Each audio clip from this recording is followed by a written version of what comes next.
Alors maintenant, brièvement, j'aimerais parler aux parents qui ont un enfant surdoué qui a été détecté par peu importe quel moyen.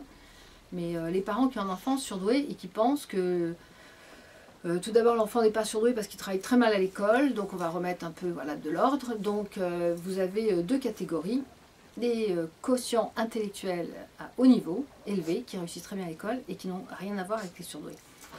Parmi les surdoués, vous avez au moins deux groupes, les HPI et les HPE.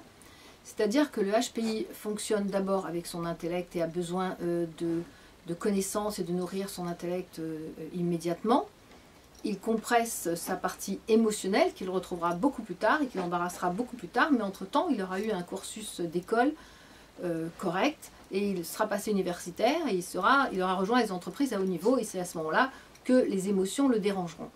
Donc c'est le premier concept. Le deuxième, c'est HPE, c'est-à-dire enfants à haut potentiel émotionnel.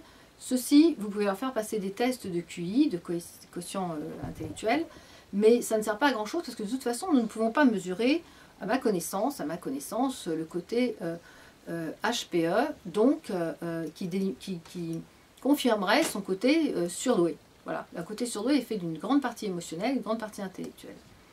Un coefficient intellectuel élevé 130, 100 et tout.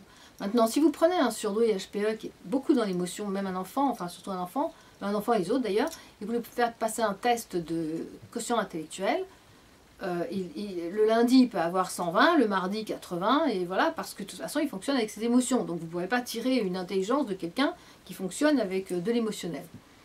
C'est pour ces motifs qu'un enfant surdoué ne ressemble absolument pas à ce que tout le monde croit que ça ressemble. C'est-à-dire qu'un enfant qui travaille mal à l'école peut être un enfant surdoué. Un enfant hyperactif, pour marquer sa différence et s'en défaire, peut être... un enfant surdoué peut être hyperactif et un enfant surdoué peut être au contraire dans l'inertie totale, c'est-à-dire c'est un combat interne, dans une espèce de bulle, sans bouger, à rêvasser. Voilà. Un enfant surdoué est un enfant qui dort très mal la nuit parce qu'il a une hypersensibilité qui lui fait ressentir des choses et où il a besoin énormément et constamment d'être rassuré, donc ça peut l'inquiéter. Ce sont déjà des points avec lesquels on peut reconnaître... Déjà, c'est chiant. Ce sont déjà les points avec lesquels on peut s'interroger sur l'enfant surdoué ou vérifier ou contrôler. Un enfant HPE, évidemment, qui fonctionne à l'émotionnel, va fonctionner dans l'affect avec ses professeurs, ses maîtresses, etc. Donc il apportera, enfin il vous rendra un 18, une bonne note, je veux dire, si ça a bien fonctionné, si la maîtresse a été sympa, s'il a bien reçu et tout. A contrario, s'il est contrarié de ses professeurs, mais il ne va rien faire, vous ne pourrez rien en tirer. Donc le HPE a besoin d'une motivation, a besoin de vivre ses passions, etc. Par définition, un enfant surdoué, posez-lui la question, demandez-lui, sans autoritarisme, sans imposer, sans dicter une loi, ce qu'on appelle la loi du père, sans autoritarisme aucun, et il répondra à toutes vos questions. Il saura vous dire ce qu'il a besoin et il saura comment se mettre, vous rejoindre dans une conversation, même si trouver les mots pour lui c'est extrêmement difficile, je parle du HPE évidemment. Mais c'est le seul moyen de pouvoir l'entendre et de pouvoir le comprendre. Donc j'aimerais dire aux parents qui s'inquiètent que de toute façon, HPE au potentiel émotionnel, HPI au potentiel intellectuel, quelle que soit la forme, c'est-à-dire d'une intelligence qui prend sur lui et qui de toute façon se fait du mal, ou un E qui n'arrive plus à prendre sur lui, l'un comme l'autre va être en grande difficulté, et de toute façon, excusez-moi, il y a un chien qui me dérange, et de toute façon, vont avoir des difficultés à l'école, l'un comme l'autre. L'un, ça se verra moins, l'autre, ça se verra beaucoup plus.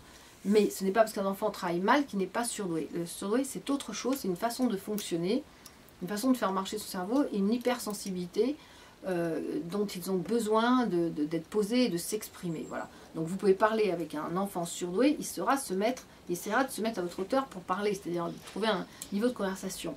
Par contre, si vous le brimez et tout, vous allez ne faire que le rendre malheureux, le rendre dépressif, c'est-à-dire mettre la pression et il va décompresser, c'est un état dépressif constant, et il va être extrêmement malheureux.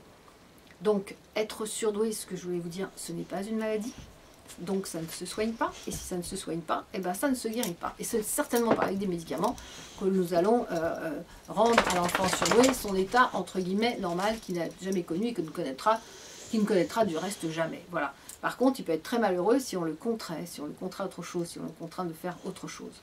Voilà, c'est ça ce que je voulais dire. Puis voilà, ben, je vous embrasse et puis j'espère que vos enfants surdoués travaillent mal à l'école, mais que vous ne leur en voulez pas et que vous les accompagnez. Ils ont une façon d'enregistrer les cours d'école, les cours une seule fois. À partir du moment où on leur dit 10 fois, et ben, ils ont déjà rejeté. Ils n'arrivent plus à mémoriser. Voilà, je vous embrasse, je vous dis à bientôt et faites attention à vos enfants. Bon.